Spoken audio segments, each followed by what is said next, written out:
Now, if we shift to the defensive line here, JVT, this is where a ton of the discussion happens in this draft. And we'll talk a little bit about this at the beginning of the next segment as well. But it's Will Anderson, it's Tyree Wilson.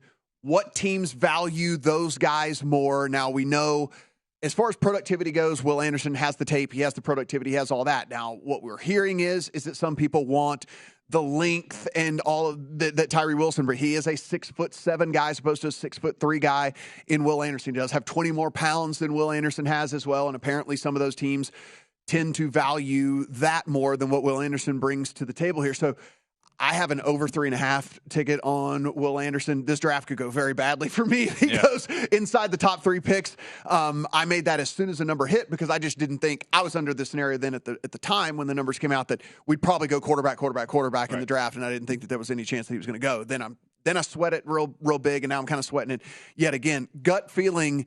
Wilson or Anderson goes first, and kind of how does that all play out there? I mean, my gut feeling would be Anderson, only because I liken it to what we were talking about, the quarterbacks.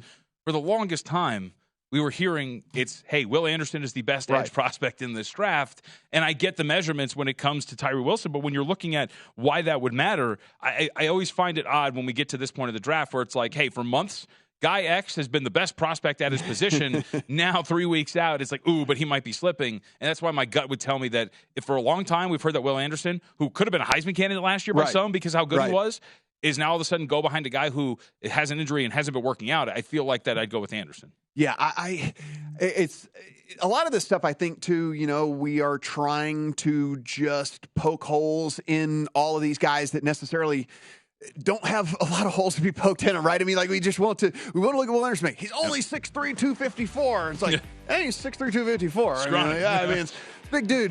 Go to VSiN.com/subscribe to become a VSiN Pro subscriber today.